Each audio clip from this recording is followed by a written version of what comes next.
Ele está me dizendo que está... Boa tarde a todos, eu me chamo Vitória, eu faço parte da comissão organizadora da 5ª Semana Acadêmica da Escola Politécnica. Estamos no ano de 2020, na 5ª edição da Semana Acadêmica, que traz como sua temática os 17 Objetivos de Desenvolvimento Sustentável, uma temática muito relevante e de tamanha importância na sociedade atual. Em nome de todos da 5ª Semana Acadêmica da Escola Politécnica, agradecemos o prestígio e a presença virtual de todos vocês. Saibam que esta semana foi planejada com muito carinho e muito empenho de todos nós. No chat do nosso evento temos um formulário. Este é a ata de presença, para que sua presença seja registrada. Pedimos que você preencha o mesmo. O formulário fica disponível somente durante o horário desta atividade, sendo assim das 18 às 19 horas, não sendo possível preencher depois. Pedimos a gentileza que fiquem com suas câmeras e microfones desligados durante a fala dos nossos palestrantes. Perguntas podem ser colocadas no chat, que ao final do evento serão respondidas. Passo a palavra agora para a professora Tatiana, que irá conduzir o evento, ODS 4, o que você faz hoje para ser o profissional diferenciado da manhã. Professora? Obrigada, Vitória.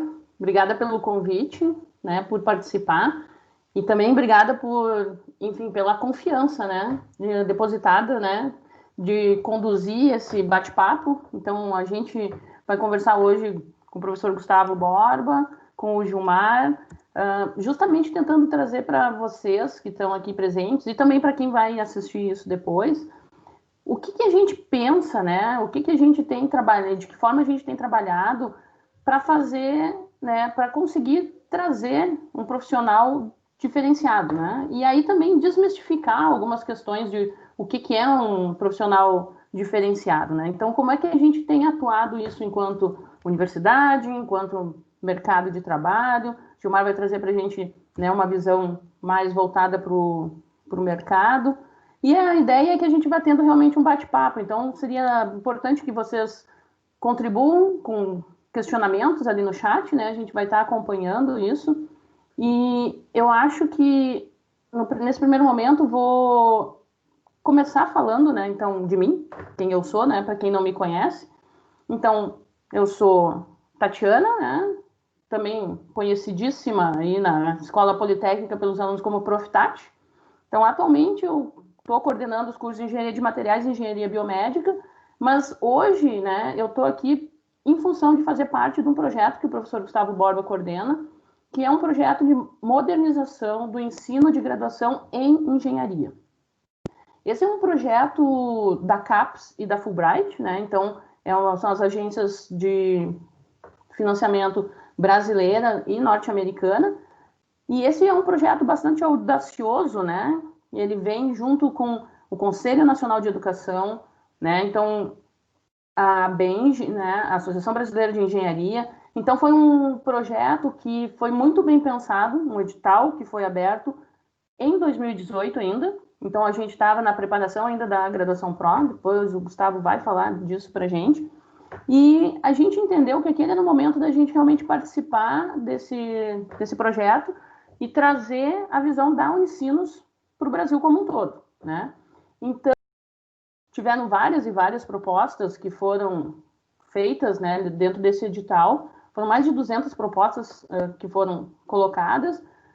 Aí, quando a gente recebeu a notícia que estava entre os 50, né, pré-selecionados, a gente já comemorava, disse, pô, então o que a gente está pensando é que a gente está realmente no caminho certo, né, a forma como a gente quer trabalhar as engenharias, né, e a gente foi baseado realmente na graduação Pro. E quando veio a notícia final, que a gente tinha sido agraciados, né, que a gente tinha recebido, que a gente, né, tinha recebido o edital, enfim, a gente ganhou o edital, aí veio o ranqueamento ainda e a Unicinos ficou em primeiro lugar no ranking. E aí a gente começou meio que assim, não, mas é muito legal isso, né? Isso quer dizer que realmente o que a gente está pensando não é só a gente que está pensando e que a gente possa servir também, né? Trocar com essas outras instituições que a gente vai participar desse programa maior do PMG. Então, assim, a gente enviou os projetos, né? Tinha que dar um nome para um curso que fosse participar. A gente entrou com o curso de engenharia civil, né? Então foi ele, o curso de engenharia civil, o currículo da graduação Pro foi o que a gente apresentou como base do nosso projeto e a gente ficou em primeiro lugar, à frente de outras instituições que são nossas parceiras, mas assim, esse ranqueamento, por que eu estou ressaltando isso? Porque é muito importante, né?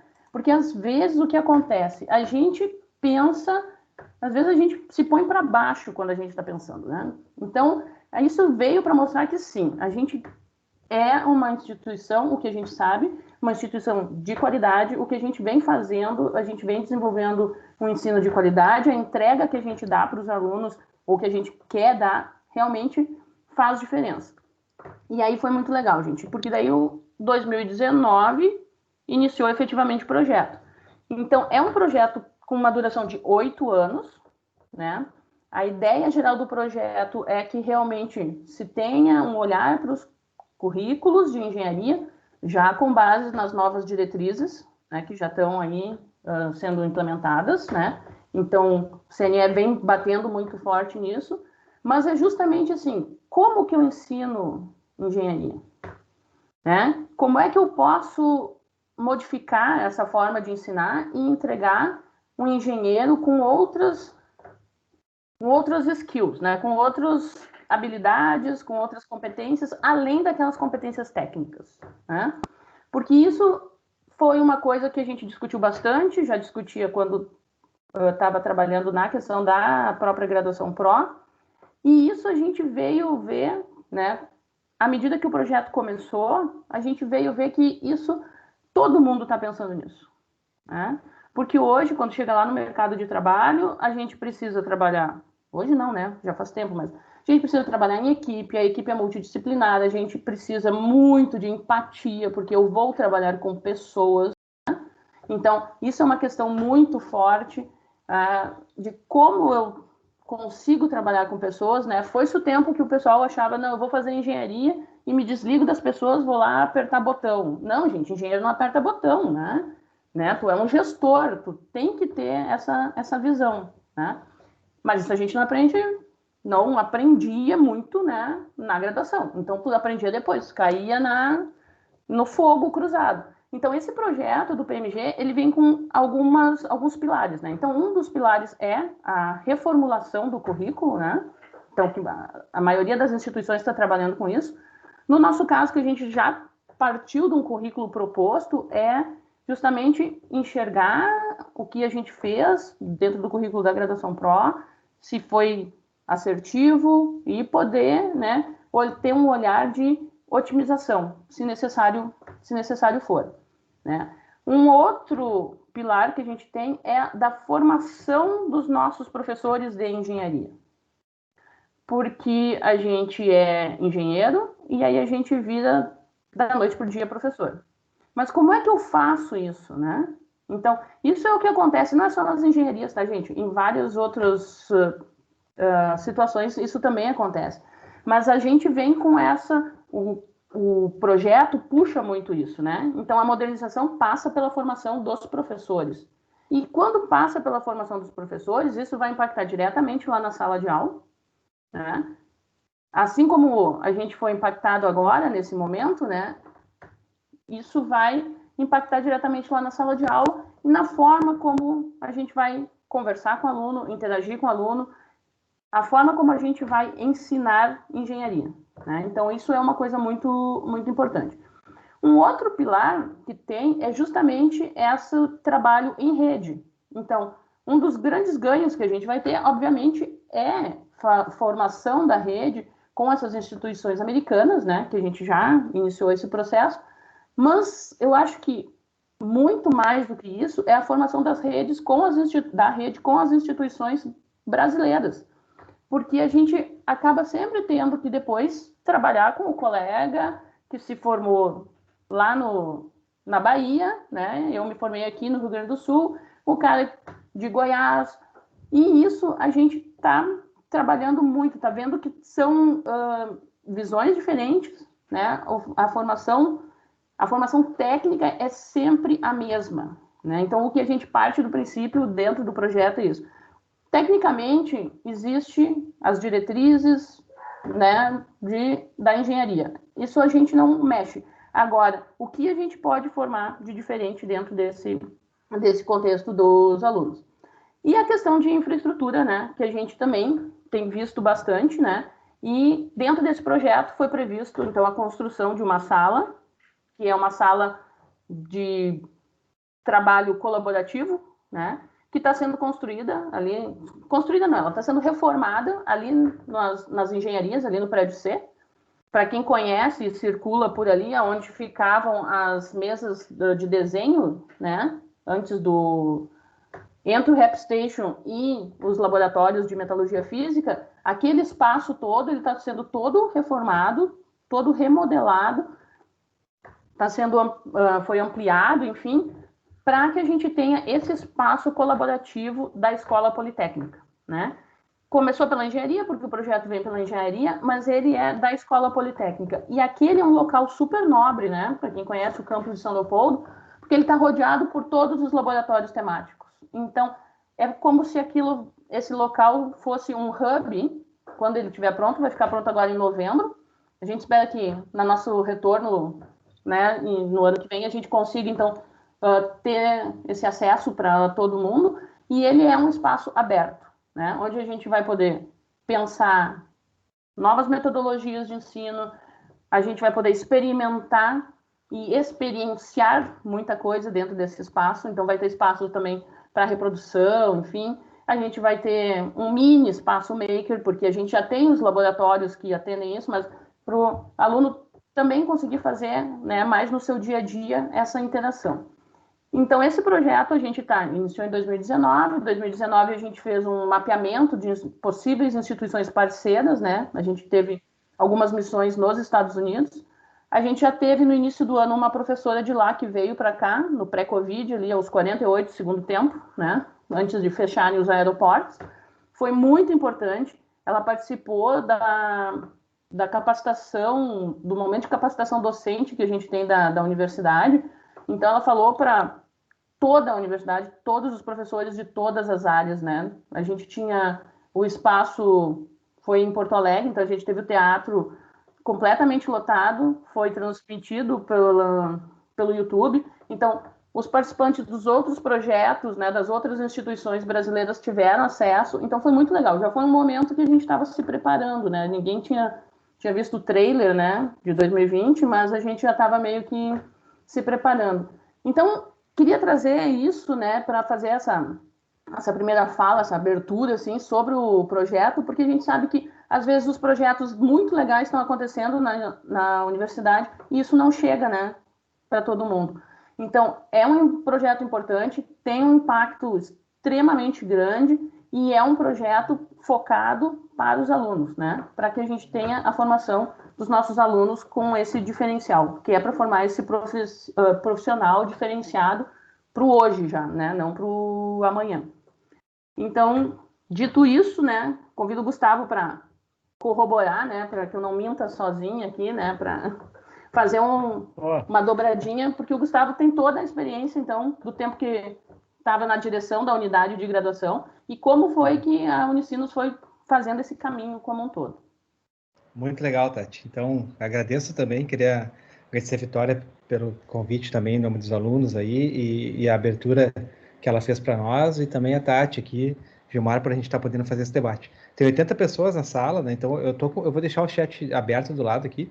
Então, se alguém quiser fazer qualquer colocação aí enquanto eu estou falando, pode colocar ali e aí eu posso comentar, tá? Fiquem bem à vontade. Eu já deixei ali os meus dados, e-mails, se quiserem mexer no LinkedIn, enfim, se alguém quiser depois trocar uma ideia também. Bom, eu vou começar falando, Tati, aproveitar essa oportunidade, né, para contar uma história, assim, né, Bom, vou começar rapidinho lá atrás e já chego aqui pertinho, mas eu sou engenheiro também, né, fiz engenharia elétrica em Santa Maria, e quando eu fiz o curso de engenharia, foi um curso que me deu uma excelente formação, né, um curso tradicional, naquela visão mais clássica da engenharia, e a gente tinha lá em Santa Maria poucos cursos de engenharia, se a gente pensar, né. Aliás, quando eu entrei na Unicinos em 2000 para dar aula, né, A gente devia ter, acho, Tati, na Unicinos, 4 ou 5 carreiras de engenharia no máximo lá no início, né? E isso tem um valor por conta da questão, né, de uma formação mais ampla, digamos assim, da área, mas também a gente começou a ver uma necessidade de mercado de olhar mais pontualmente para diferentes espaços e novas tecnologias, novas possibilidades, né? Então isso foi acontecendo ao longo do tempo. Eu acho que hoje a gente deve ter 16, Tati, né? Então isso mostra para a gente já duas coisas, né? Primeiro, como a gente ampliou esse espaço, o tamanho que ficou a questão das engenharias, e quando a gente olha para a Escola Politécnica como um todo, né, com todos os outros cursos, a gente tem ainda um tamanho maior ainda e uma representatividade na universidade bem grande, né? Acho que essa é a primeira coisa que eu queria comentar para vocês, para enxergar também hoje, não só para a Unicinos, mas do ponto de vista do ensino superior, né? A área tecnológica, especialmente a área politécnica, tem tido um grande valor agregado, né? E acho que quando a gente pensa numa instituição de pesquisa, que tem parque tecnológico, né, que tem espaços para a gente pensar do ponto de vista de construção do conhecimento nessa área, fica mais importante ainda e a Unicinos avança nessa direção. Bom, queria fazer esse preâmbulo inicial para dizer o seguinte: vários desses cursos, né, não só da engenharia, mas outros cursos da Politécnica, a gente foi construindo na época que eu fui diretor 10 anos, né, da graduação, fui diretor de 2009 a 2019, e nesse período todo aí a gente trabalhou muito na questão do portfólio e numa aproximação com dois olhares, né? Um olhar de relação com o mercado e um olhar de relação com a formação que a gente tem que ter para que o conhecimento que a gente adquire na universidade ele não tenha um prazo de validade tão curto assim, né? Porque a universidade ela tem que nos formar para a profissão, mas também para a vida e para que a gente possa se ressignificar à medida que as tecnologias e os conhecimentos eles vão evoluindo. Esse é o ponto principal, né? Então, queria colocar isso como um ponto inicial, né? Em 2003, então, o primeiro movimento que eu participei de alguma mudança curricular, né? Eu estava com 3 anos de ensinos e eu participei de um projeto que chamava Graduação de Referência, né? Quando nós criamos 4 cursos, né? O curso de Gestão para Inovação e Liderança, o curso de Comunicação Digital, foi um pouquinho depois, né? O curso de Realização Audiovisual e o curso de Engenharia da Computação, né? Foi o 4º curso que a gente trabalhou naquela época. E a ideia desses cursos era criar cursos que não tivessem uma lógica tão disciplinar e que dialogassem mais, né, entre as atividades, construindo uma visão um pouco mais horizontal do curso e não tão vertical. Esse modelo, ele sofreu várias modificações, mas ao longo do tempo ele foi evoluindo na universidade, depois era graduação de referência, virou nova graduação, outros cursos começaram a ter esse modelo, como design, depois entrou a própria medicina, e aí mais recentemente a gente deu um passo para ampliar esse modelo, né, para 25 cursos, aí, se não me engano, da universidade como um todo, e aí a partir disso também chegar em vários dos cursos que estão aqui hoje representados, né, que é o que a Tati comentou antes e chamou de graduação Pro, né? Então a graduação Pro, ela foi um passo que a universidade deu no sentido de conectar com o mercado, mas conectar ainda mais com a formação. E agora vem uma leitura pessoal minha, tá? Porque como eu passei muito tempo nessa lógica de interação com o mercado, de produzir currículo novo, de olhar para coisas diferentes, de construir inovação na universidade, pensar em espaço físico e tudo mais, algumas coisas eu tenho como percepções dessa experiência e outras eu tenho como pesquisa. Aqui vai uma percepção, não é uma pesquisa, né? Muitas vezes, e talvez depois o Gilmar possa nos trazer esse olhar, tá? Quando eu conversava com pessoas do mercado, né, para pensar nos currículos, a gente fez muito isso, tá? A gente, por exemplo, chegou a construir, eu acabei uma época montando um curso com a Autos de especialização, Felizola e eu coordenávamos o curso no início, que era um MBA, né, que era totalmente relacionado aí às demandas que a empresa tinha, né, também as empresas dessa área da tecnologia. Mas independente desse curso, quando a gente ia discutir os currículos da engenharia, arquitetura e outros tantos, né, a gente sempre ouvia várias coisas das empresas. Primeiro, que a universidade é muito distante, e eu acho que isso ao longo do tempo foi diminuindo, né? E segundo, as demandas elas são muito claras e pontuais, assim, sabe? Eu preciso de alguém que saiba mexer nisso, né? Essa é a resposta que a gente acaba escutando, né? E se isso é fundamental para que a gente consiga uma colocação rápida também, né? Porque, por exemplo, se tu não tá... Eu me lembro quando eu me formei em 95, né? De uma hora para outra surgiu todos os softwares que tinham de AutoCAD e tudo mais, e a gente não teve nada disso na faculdade, porque o negócio meio que apareceu no final da minha formação, né? Então não deu tempo de se formar nisso. Então aquilo era importante, né? Mas se eu formo para técnica, eu não necessariamente estou formando as pessoas para conseguirem aprender a aprender, que é um ponto fundamental, né? Se autoconhecer e poder desenvolver o seu processo de aprendizagem depois da faculdade, né? Então, a sensação que eu tinha muitas vezes é que as empresas, embora elas tenham a percepção de que o profissional que elas querem é aquele que sabe dialogar na horizontal, que se relaciona com o outro, que escuta o outro, que tem várias competências, como a Tati comentou, soft skills, né? Na hora de dialogar com a gente para pensar o currículo, não, eu preciso de uma questão pontual que é mais técnica, né? Então, esse é o grande paradoxo de um curso de graduação, que é como que eu atendo isso, que é fundamental, que é a profundidade técnica, sem esquecer a horizontalidade que eu preciso ter na formação, né? Que é esse diálogo com o outro, é gerar empatia, é autoconhecimento, é pensamento projetual, resolução de problemas e todas essas competências, né? Então, ao longo do tempo, a gente foi tentando dosar isso nos currículos, e eu acho que a graduação Pro, acho que tem duas experiências para mim, assim, Tati, Gilmar e colegas aqui, que remetem para esse lugar, tá? A graduação Pro é um desenho que vem disso, tá? É um desenho que tenta atender, obviamente, sempre atendendo as diretrizes curriculares do MEC, né? Tenta atender também essas demandas do mercado, mas coloca o aluno no espaço horizontal de relacionamento, o aluno como alguém que se conhece, que entende as demandas que ele vai ter, que compreende que tem competências que vão além das competências técnicas da área da engenharia que ele precisa desenvolver e que tem no currículo essa possibilidade. Então, quando a gente tem as cadeiras lá de desenvolvimento pessoal e profissional, tem a ver diretamente com isso, né? Como que eu me reconheço, como que eu me conecto com o outro. Quando a gente tem as cadeiras do DNA, como colaboração, né? Empreendedorismo, a gente está falando de competências que todo profissional hoje precisa ter. Então, isso está por dentro do currículo, né? Só que assim, para mim, né, não existe currículo de graduação suficiente, né? O currículo de graduação, ele nos dá as possibilidades para a gente ter uma boa formação, e acho que isso a universidade tem feito realmente. Eu tenho, nesses 20 anos de ensino, 20 e poucos anos de ensino superior, 20 na Unicinos, eu conheci muitas universidades, como diretor de graduação, dialoguei com pró-reitores aí do Brasil todo, né?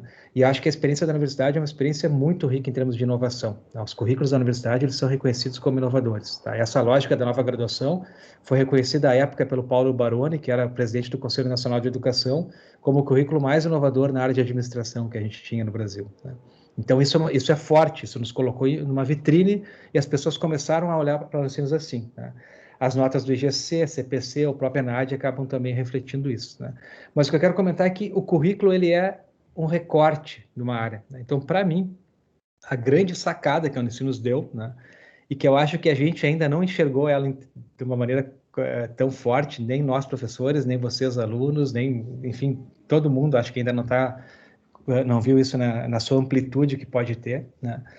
É a possibilidade do aluno construir o seu percurso formativo através de atividades complementares que estão hoje, por exemplo, na Unicinos Lab, né? Então, para mim, a Unicinos Lab é a grande plataforma de inovação da universidade e que eu não conheço nada que seja mais inovador do que esse projeto, assim. Por quê? Porque a Unicinos Lab, ela é toda montada, vocês conhecem, quem já fez algum curso na universidade conhece, quem teve iniciação científica conhece, quem participou de banca conhece, né? Toda a plataforma ela é montada orientada pelas competências do século XXI, atitude empreendedora, autonomia e autogestão do conhecimento, colaboração, comunicação, formação cultural, liderança, pensamento computacional, pensamento projetual, responsabilidade socioambiental e o senso crítico reflexivo e resolução de problemas, né? E todos os alunos podem, a partir do que tem dentro da plataforma, construir um percurso individual. Então, por exemplo, se eu tenho lá um curso de engenharia elétrica, que é o que eu fiz, né, que tem 30 formandos, a gente tem o mesmo currículo, embora tenha uma certa flexibilidade para os alunos circularem no currículo, né? Mas o que dá flexibilidade para ele aprofundar a formação dele são as atividades complementares que, por exemplo, estão na Unicinos Lab. Então, eu posso ter 30 alunos com 30 percursos formativos diferentes, né, dependendo das competências que eles têm mais interesse em aprofundar. Então, isso assim, pessoal, eu sei que a gente hoje tem a complexidade de estar trabalhando, estudando num horário alternativo, né? Não é fácil percorrer um currículo inteiro da graduação, né? Ainda é muito complexo isso no Brasil, né? Mas mesmo assim, quando a gente começa a usar esses espaços complementares que a gente consegue aprofundar ainda mais a nossa formação. Então, hoje, para mim, Tati, eu vejo que a universidade ela tem esses dois olhares, assim, sabe? O currículo via o DNA, via a questão da graduação Pro, e a Unicinos Lab como uma plataforma de apoio para que o aluno defina o seu percurso formativo e crie o seu portfólio de atividades, né? Sem dúvida nenhuma, a partir de um olhar assim, eu consigo estar mais conectado também no mercado, porque o mercado ele demanda basicamente, além da questão técnica, as competências transversais, que a gente chama, né, que são essas que estão colocadas ali na plataforma. Quando o PMG entrou, e eu vou encerrando já para passar para o Gilmar, a gente, a Tati falou que eu coordeno o projeto, mas eu coordeno meramente à época eu era diretor e fiquei como coordenador do projeto. O diretor da unidade era o coordenador, né? O projeto foi feito pelos professores aqui da escola, né? A Tati puxando bastante protagonismo disso ali com a Amanda, com o pessoal da Civil, Maurício, enfim. Mas o fato é que a minha pesquisa no campo do design hoje, ela está totalmente relacionada com espaços de aprendizagem, físicos ou virtuais, para gerar engajamento nos alunos, né? Então, quando eu saí da direção, eu acabei conversando com o pessoal para ver se eu permaneceria nesse espaço, né? E acabei ficando também por conta disso, de estar me aproximando mais desse debate com eles, e fiquei muito feliz que eles acharam por bem eu ficar, porque é um debate relevante que envolve muitos vetores, assim, né? A gente tem a questão do espaço físico, não só físico, mas espaço de aprendizagem, né? Hoje, por exemplo, a gente está num ambiente remoto que demanda outras competências de um professor para construir engajamento. Então, como é que a gente promove isso, né? Isso é importante. Além do espaço, a gente tem a questão do currículo, que está tratada por dentro da graduação Pro e do Unicinos Lab, por exemplo, mas a gente também tem, além desses dois pontos, o protagonismo ainda na construção dos professores, e por isso que a questão da formação que a Tati falou é bem relevante, né? Para mim, hoje, o grande desafio como professor que deu aula aí na engenharia, eu dei aula na engenharia de produção, era civil e produção, né? Mecânica e produção, né, Tati, no início?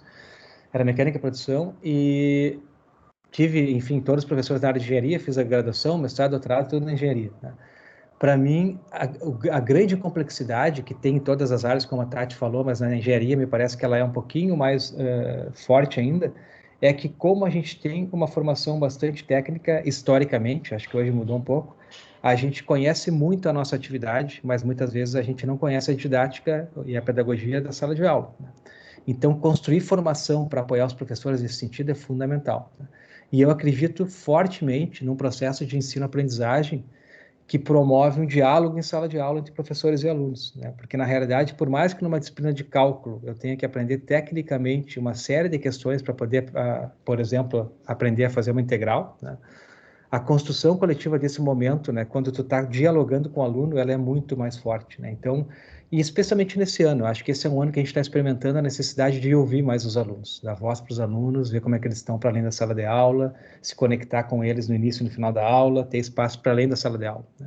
E acho que essa cultura, o projeto, ele está ajudando a gente a construir, né? É uma cultura que ela se constrói ao longo do tempo, ela não vem de uma hora para outra, né? Mas eu vejo hoje a universidade como um exemplo nacional do ponto de vista desse processo, sabe? Não é, a Tati já colocou, foi o melhor projeto, né? Mas esse melhor projeto está relacionado fortemente com questões que estão vinculadas a muito tempo de inovação na universidade, é uma inovação. O nosso reitor é uma pessoa que acredita muito nos processos de inovação, ele é um filósofo extremamente empreendedor, né? E eu vou contar uma historinha para vocês, bem pontual, para vocês verem como é o impacto do Padre Marcelo nesse processo todo. Quando a gente construiu o campus de Porto Alegre, eu já tinha feito um projeto com o Júlio Palmitês e os colegas do design de fazer um espaço virtual, um espaço laboratorial lá na biblioteca, né? Que era uma sala de aula para a gente testar práticas pedagógicas, que hoje está lá na medicina e em outros cursos usam também ali no andar térreo da biblioteca. Você já deve ter visto essas salas. E a gente prototipou lá algumas práticas, e depois, quando a gente ia construir o campus de Porto Alegre, o Júlio, que é professor do design, a gente encomendou dele o desenho de cadeiras e móveis que pudessem ser flexíveis para ter um espaço que promove diálogo, né? Como a Tayana comentou aqui, a importância do diálogo, né? E que permita para o professor não ficar lá na frente dando aquela aula expositiva, mas tenha que circular na sala, tudo mais, né? E quando o Júlio projetou as cadeiras, né? Aí eu cheguei no Padre Marcelo, disse, Padre Marcelo, a gente está com um projeto assim, né? Já tem a experiência de São Leopoldo, e eu queria montar em Porto Alegre um espaço prototipado, assim, com algumas salas de aula para testar essas experiências com os móveis que o Júlio está produzindo, né?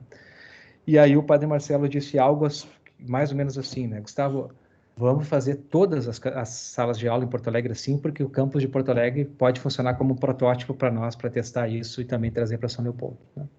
E isso foi muito impactante para mim, porque na verdade eu não esperava que acontecesse e também colocava uma responsabilidade muito grande na gente, né? Que é botar 90 salas de aula com um material que não estava testado ainda, né? E a partir disso construir uma experiência com os professores. A gente ficou 2 semanas capacitando o professor, mostrando como que seria uma aula, entre aspas, tipo, né, que começa com uma aula expositiva tipo padrão TED, 20 minutos, coloca os alunos nas paredes para construir na parede, faz uma roda para dialogar, enfim, faz todo o processo e no final o professor fecha, né? E acho que isso ao longo do tempo foi evoluindo. Claro que tem aulas mais expositivas, a gente fez uma pesquisa depois e viu que, sei lá, 40% usava as paredes, né? Mas o fato é que ao longo do tempo eu tenho visto que os professores têm sim nesse processo de construção do diálogo, e acho que esse pode ser o grande, né? Especialmente quando a gente está numa área mais tecnológica, que tradicionalmente tem no professor a fonte principal de conhecimento. E eu particularmente sei, né, que se eu fosse ter aula com os meus professores hoje sobre um conhecimento técnico de uma aula de, sei lá, diferencial, né? E se eu entrasse no YouTube hoje para assistir alguém que faz essa aula lá no, sei lá, tipo um Gustavo Reis, que é um professor que muitos de vocês devem conhecer, provavelmente eu teria mais engajamento em aprender com ele pela forma como ele está conduzindo aquela aula online. Então, essa questão do conhecimento ou do conteúdo específico, ela está distribuída, né? Então, o professor ele tem que ir muito além disso hoje na sala de aula e promover o diálogo, eu acho que é o caminho. Eu queria fechar dizendo isso, então a gente está nessa lógica, né? E vejo um colegiado muito forte na Politécnica nesse sentido, né? Então, tentando promover essa mudança do papel do professor, de construir uma outra forma de dar aula. A gente tem hoje um currículo que ele está avançando bastante, né? Um currículo que está mudando bastante, e a gente também tem essa perspectiva de construir espaços de aprendizagem que possam dar conta, e esse que a Tati comentou com vocês, que vai estar pronto aí quando a gente voltar, é um exemplo, né? O Yuri comentou aqui, só para fechar, né, que ele teve aula lá em Porto e viu a questão das cadeiras com rodinha e tudo, né? Era muito legal, né? O pessoal às vezes fala só da rodinha, e às vezes fica a cadeira, né, com rodinha, mas como tu está colocando aqui, isso dá uma mobilidade diferente, né? Porque em 12 segundos tu consegue dizer agora todo mundo em grupo, agora todo mundo junto, agora todo mundo em círculo, enfim, um monte de coisa tu consegue fazer rápido. Então eu te agradeço aí pelo comentário, muito legal. Mas assim, eu vou passar para o Gilmar para a gente poder ter um tempo no final para poder bater um papinho ainda, né? Acho que era mais ou menos uns 15 minutos para falar, né? A Vitória já apareceu ali faz 3 minutos, acho que ela já está me dizendo para acabar um tempo. Então, Gilmar, tudo contigo. Uau, que satisfação estar aqui com vocês, é uma honra estar aqui ao lado desses mestres, escutando toda a explanação que vocês estão trazendo, muito bacana. Fico feliz em vocês trazerem essa inovação dentro da universidade, algo que lá atrás, quando eu me formei como engenheiro eletricista também, eu não tive. Então, inicialmente eu vou pedir para vocês abrirem um pouquinho a mente de vocês, porque eu estou aqui para quebrar alguns paradigmas. Hoje nós temos uma realidade muito preocupante nesse sentido. Só para ter uma ideia, a Cato, que é uma plataforma que conecta empresas com profissionais para contratação, em 2019 ela fez uma pesquisa onde 90% dos entrevistados queriam trocar de profissão. Gente, 90% das pessoas desejam trocar de emprego em 2020, isso antes do Covid. Imagina agora com o Covid, a gente não tem, talvez tenha pesquisas mais atualizadas, mas essa de 2019, ela traz essa realidade. Então, o que é os motivos, os principais motivos que essas pessoas queriam trocar, mudar de profissão? Uma delas é buscar melhores condições financeiras, as pessoas insatisfeitas, os profissionais insatisfeitos, porque querem ganhar mais. A outra, mudar de segmento, a pessoa não gosta, está insatisfeita com aquilo que ela faz. E a terceira, ela gosta do que ela faz, mas ela quer melhorar a qualidade de vida. Aí, trazendo um pouquinho da minha experiência, né, Gustavo, depois de se formar como engenheiro, e aí trazendo para o meu mundo, né, saí da universidade e fui para a realidade, para o mercado de trabalho, onde a gente bate como profissional com alguns desafios. Um deles, e isso é apontado em pesquisas também, tem fontes, e no Vale do Silício isso foi apresentado também, que uma delas é clareza na comunicação. Às vezes nós como engenheiros, né, eletricistas, a gente sai contando bit, né? Totalmente cartesiano, totalmente binário. Então, a nossa comunicação, muitas vezes, ela não é clara. E isso é apontado como um dos principais desafios dentro das empresas. Então, de que forma, dentro da universidade e dentro das engenharias, a gente tem profissionais com perfis comportamentais mais conforme, mais estável, então, de planejamento, pessoal de TI, bastante binário, assim, cartesiano. E aí a gente chega no mercado de trabalho e muitas vezes a gente ganha cargos dentro das empresas, porque a gente aprende muita questão da gestão, a própria engenharia, ela já nos dá muitas ferramentas para exercer cargos maiores dentro das empresas. Só que aí a gente bate nessa dificuldade. A gente tem dificuldade de se comunicar com as outras pessoas. A outra dificuldade que a gente tem é de se relacionar com as outras pessoas. Então, muitas vezes, no estudo, a gente buscando estudar finais de semana para fazer as provas, e a gente, dentro da universidade, muitas vezes não tem uma cadeira, uma disciplina lá que ensina como você se relaciona com um colega de equipe, como você até tem gestão de projetos no final, mas muitas vezes a gente tem profissionais de diversos municípios, estudantes, né, de diversos municípios, e eles vão para a universidade, vão embora e muitas vezes nem se falam muito ali. Então, essa questão de relacionamento, ela deixa a desejar, né? Então, sim, imagina, 90% das pessoas, elas querem trocar de profissão, isso é muito preocupante. Muito preocupante. Então, talvez isso possa estar acontecendo com você, que está nos assistindo aqui, ou uma pessoa da sua família, do seu convívio, que está nessa situação. E aí a gente escuta muito essa questão também, né? Ficam reclamando o tempo todo do trabalho que fazem, reclamam da carga horária. Muitas vezes de manhã acordam sem vontade de trabalhar. Isso é terrível. Eu considero isso como muito, muito terrível. E aí o que acontece de novo? Outra coisa que a gente não aprende na universidade.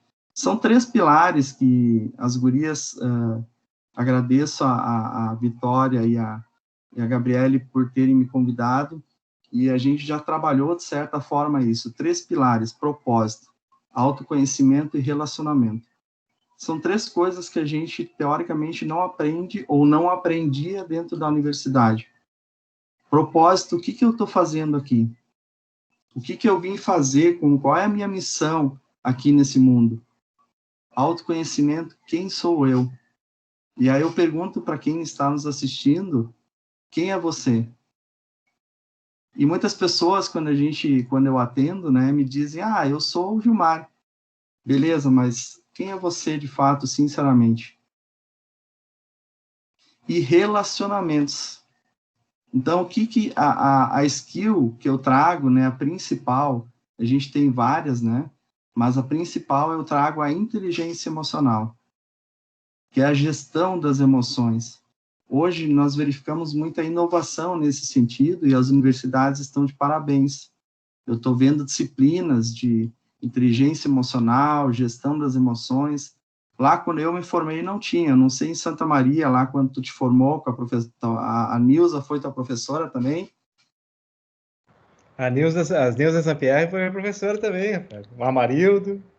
Teve alguma disciplina lá, gestão de emoções, inteligência? Nada, rapaz, não tinha nada. Né? Parece estranho a gente falar sobre isso, mas olha só, competência emocional pessoal, trazendo de forma bem simples um entendimento sobre inteligência emocional.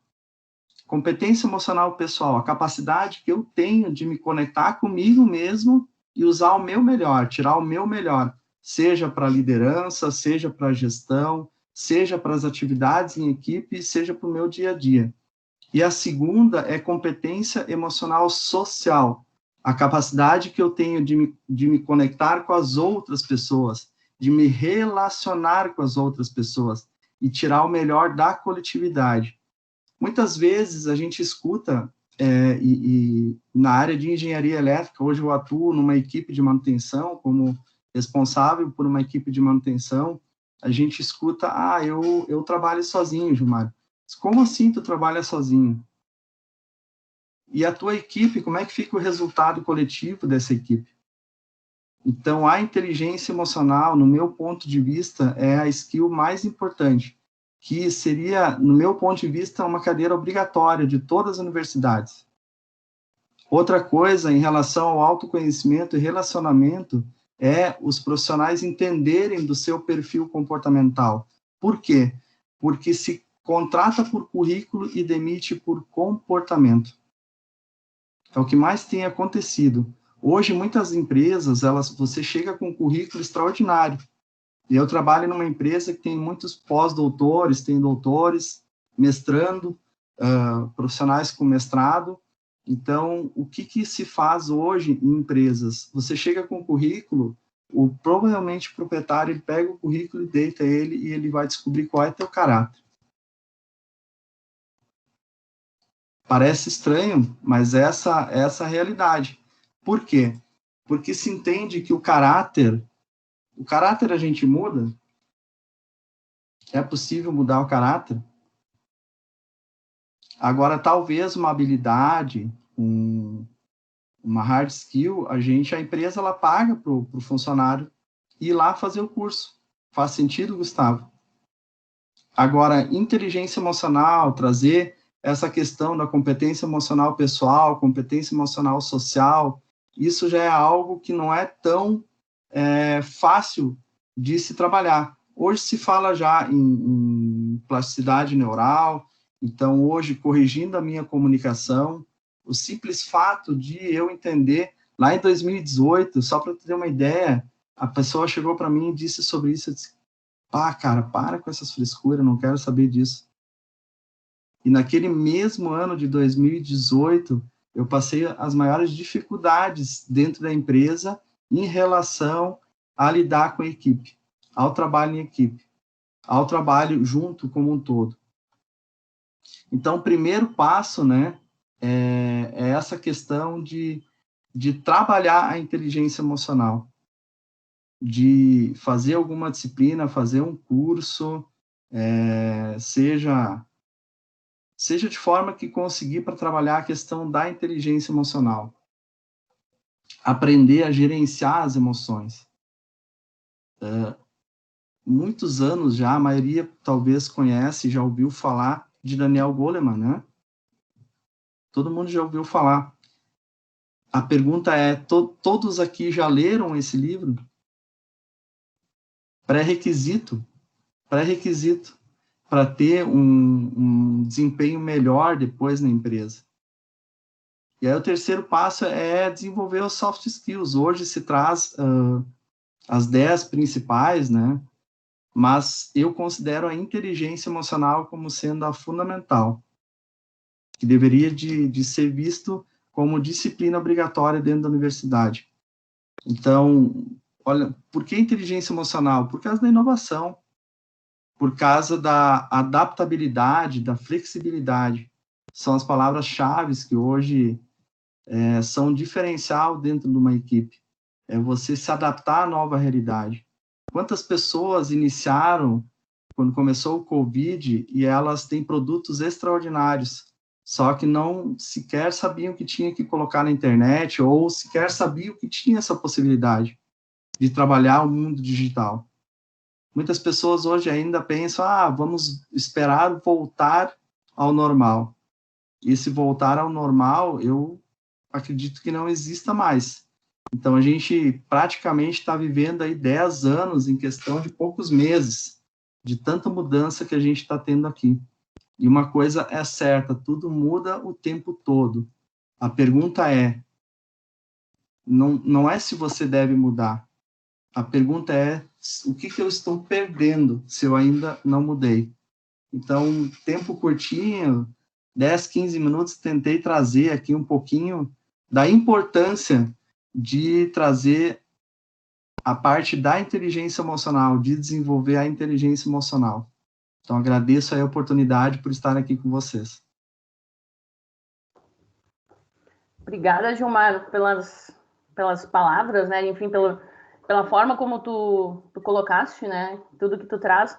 E respondendo a Gabi ali, que ela colocou, a inteligência emocional podia ser inserida até antes, né? Desde a pré-escola no currículo básico. E aí, adoro falar dos filhos, né? Tenho 3, então tenho bastante assunto. Os meus pequenos, os gêmeos, a escola deles tem desde o maternal. Então, eles acompanham, né? Desde o maternal, agora eles estão no 2º ano. Eles têm um projeto de inteligência emocional, o que é muito legal. E aí, com isso, a gente vai aprendendo muito, né? Então, a gente vai aprendendo a como lidar com as pessoas, né? Quando a gente se torna mãe, pai, enfim, a gente aprende na marra, né? Mas tem uma coisa que eu queria ressaltar, né? Dessas falas, tanto do Gustavo quanto do Gilmar, de trazer, que é o seguinte, né? Então, a gente precisa se conhecer, né? Precisa saber o que a gente quer.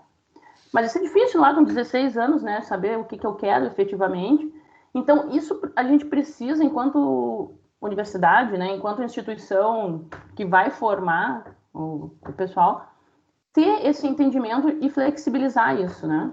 Então, isso também é uma coisa muito importante de, ali nos anos iniciais, a gente ter o acolhimento dos alunos, né? Ali no início, e dizer, assim, cara, olha só, quem sabe, né? Realmente...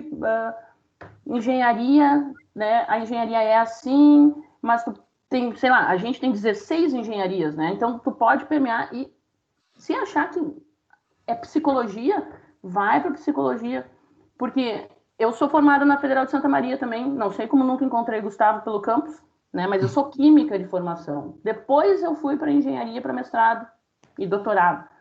E depois disso eu tive um tempo no mercado de trabalho, me frustrando, querendo mudar nunca mudar de área, mas mudar de lugar, né? E aí eu fui fazer um pós-doc em design e tecnologia. Então fui mudando as minhas áreas, elas estão sempre conectadas, mas eu fui assim procurando até que eu decidi, né? E aí, né, acabei sendo chamada para trabalhar na Unicinos e montar o curso de engenharia de materiais, enfim, e depois o curso de engenharia biomédica, mas aquela questão assim, ó, de que nem eu comento com os meus alunos, o meu produto, e aí, né, vou me apropriar dos alunos agora, o meu produto vai dar sempre certo, porque a gente vai formar e a gente vai formar um profissional que vai ir para o mercado e que vai ter sucesso. Então, acho que é mais nesse sentido. Então, eu tenho uma satisfação muito grande hoje, né, de atuar na educação nessa forma, né? E por isso que eu acho que essa questão da inteligência emocional, da empatia, da gente... Uma vez eu fui aluno, né? Às vezes me perguntam, Tati, por que tu faz isso? Em casa, às vezes me perguntam, né? Mas por que tá fazendo isso? Nem faz parte do teu escopo de trabalho. Eu digo, gente, quando eu quis fazer mestrado, eu fui procurar por pessoas. Quando eu quis e eu inventei que eu ia fazer doutorado na Alemanha, eu precisei de auxílio para alguém. Então, sempre se colocando no lugar das pessoas, pensando, pô, e se fosse comigo, como é que eu queria, né? Parece meio óbvio isso, mas isso é uma coisa que não acontece, né? E desenvolver isso é realmente se desenvolve. Como se desenvolve? Não sei. Eu sempre fiz esporte coletivo, enfim, talvez uma vez me disseram isso numa grande empresa, né, que eu trabalhei. Se tu não tem perfil de engenheiro, como é que tu adquiriu isso? Eu tenho a mínima ideia, nem sabia que eu tinha esse tipo de atributos, né? Eu disse, bom, eu jogo vôlei desde os 9 anos de idade. E aí ele parou de falar, tá. Então já sei de onde vem. Então acho que conviver, claro, no meio digital agora a gente está um pouco mais restrito, mas conviver com os colegas, isso faz parte. Montar uma família dentro da instituição. A gente sabe que cada um mora num canto, todos trabalham, mas isso é importante, a gente pertencer a um grupo, enfim, fazer as coisas que gosta juntos, né? Então eu acho que isso é super, super importante, é um diferencial participar, né? Então, as universidades como um todo, elas ofertam tantas coisas que às vezes quando a gente só passa pela universidade, a gente não vê isso, né? O Gustavo trouxe lá o Labs é fantástico, né? É uma coisa assim, a gente tem eventos que acontecem muito, muito legais, e às vezes, né, a gente faz um desabafo, né? Às vezes conversando até com colegas ou com os alunos, a gente faz um desabafo, pô, a gente se engaja tanto para botar a SAEP em pé, né? Vamos lá, vamos botar a SAEP em pé. E aí, tu olha pro lado e o cara, eu não vou porque... não tô afim. Gente, né? Tem que aproveitar esses momentos. É a hora que a gente monta as nossas redes, quando a gente conhece as pessoas, né? Então, todo mundo agora tem o LinkedIn do Gustavo, tem o LinkedIn do Gilmar, todo mundo, né, começa a se conectar. Isso faz total diferença depois, gente. Faz total diferença depois. Tá, a Vitória apareceu, eu vou parar de falar, né? É para continuar. Eu não sei se o pessoal quer colocar algumas perguntas ainda, né, pro Borba, pro Gustavo, pro Gilmar, enfim, para mim também, né? A gente está aqui para bater um papo com vocês. Só para trazer um pouquinho, no meu ponto de vista, um tripé para dentro da universidade, que é fortalecer a identidade das pessoas, ela saber de fato quem ela é. Quem é essa pessoa? Então, fortalecer a identidade dela. Em segundo, adquirir inteligência emocional. E o terceiro, aí, desenvolver as soft skills. Eu acho que aí, alinhando esse fortalecimento da identidade, ela tendo uma crença de capacidade, e aí, consequentemente, ela vai entender e merecer resultados extraordinários na vida. Porque os engenheiros, as engenheiras, elas têm tudo para ser profissionais extraordinários. Só precisa complementar essa questão muito das soft skills.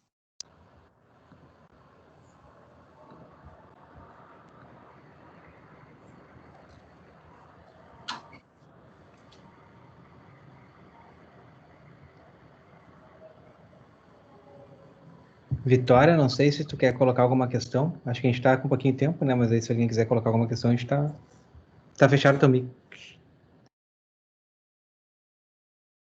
Tá fechado o microfone, Vitória. Tá bom.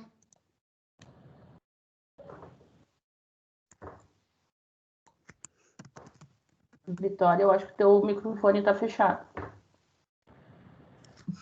A Tayana botou ali para parabenizar pela palestra, né, e agradecer que ela sai daqui hoje com vários pensamentos para refletir e se desenvolver. Eu acredito que a outra frase que eu falei também não apareceu, que o pessoal disse que a gente poderia aprender mais conceitos de PNL para poder desenvolver esse lado emocional. E quando a gente pensou em trazer uma atividade como essa, foi mostrar isso, que a gente não está dentro da universidade para aprender só aquele conteúdo teórico. A gente precisa muito do nosso lado pessoal, emocional, para se desenvolver, né?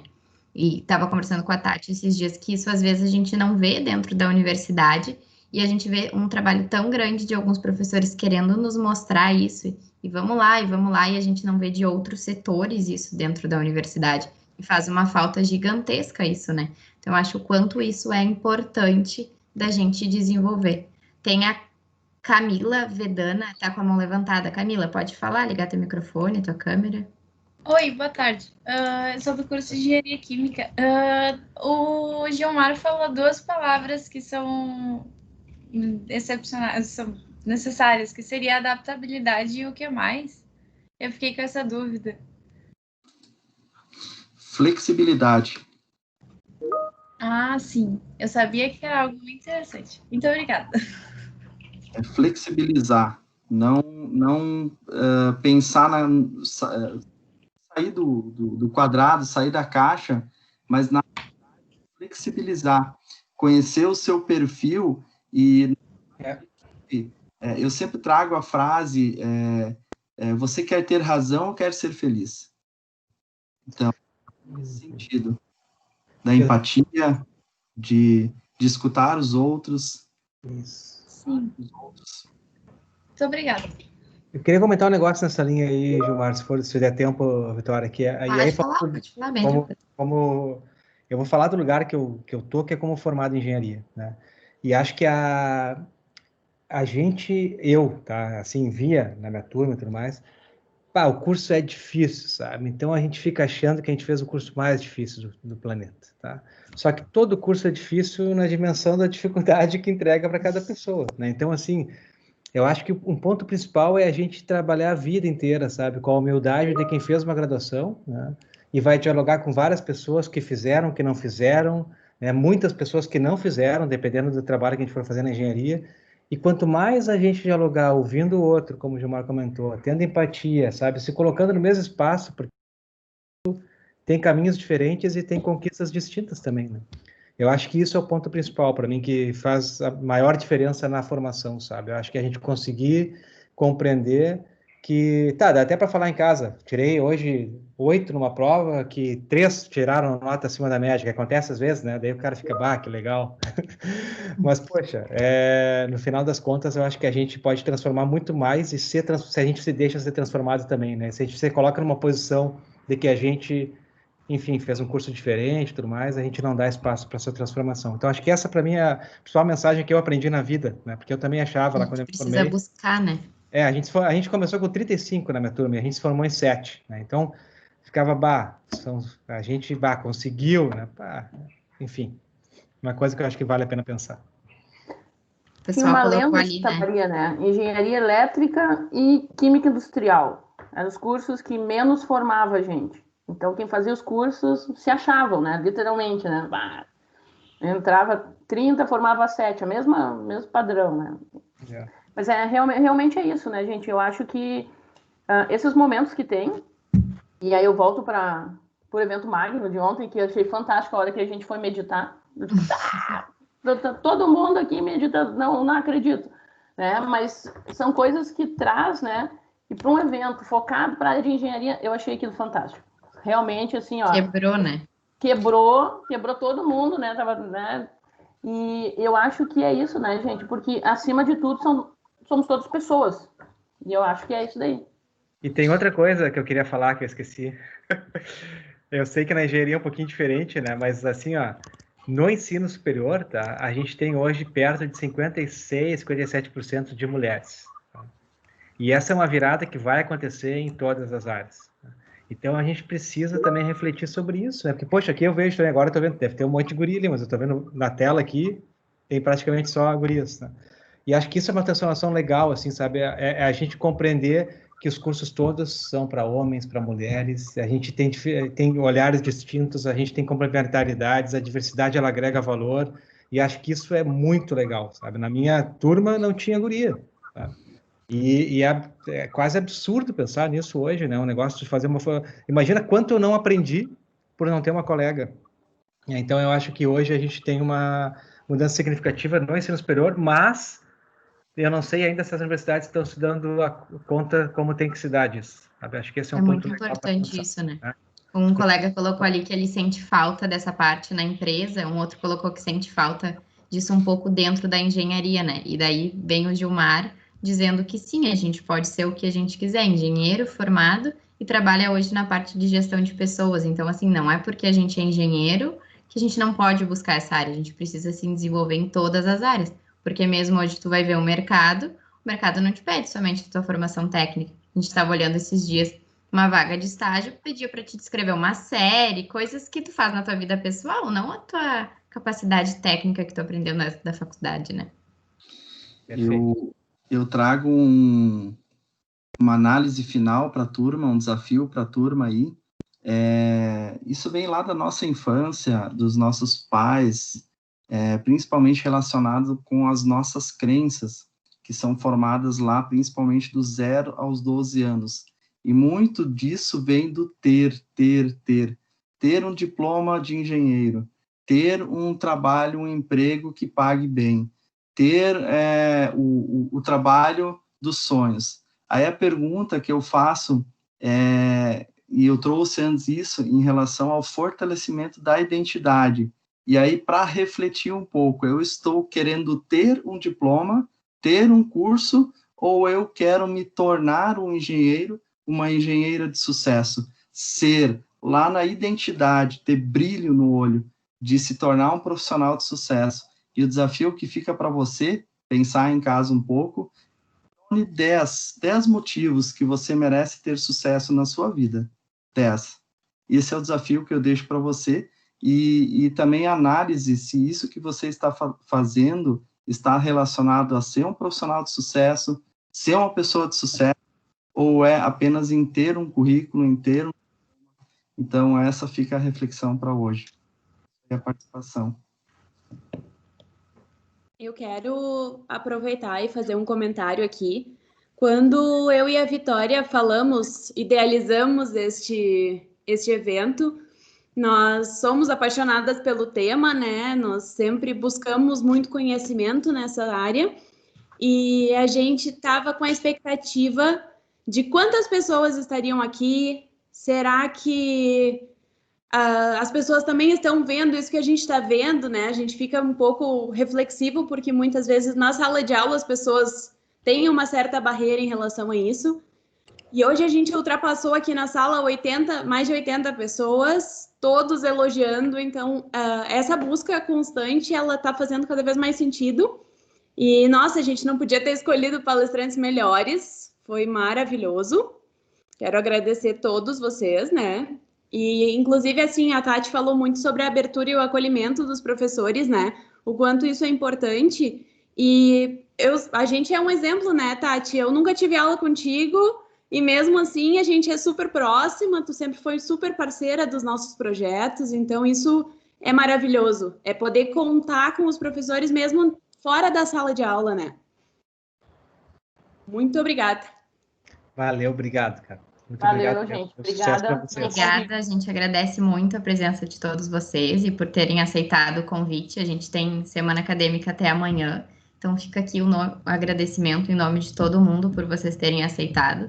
E todo mundo, quem assistiu, assistiu e com certeza sairemos daqui com uma ótima reflexão. Obrigada. Tchau, pessoal. Tchau. Tchau, pessoal. Tchau, obrigado.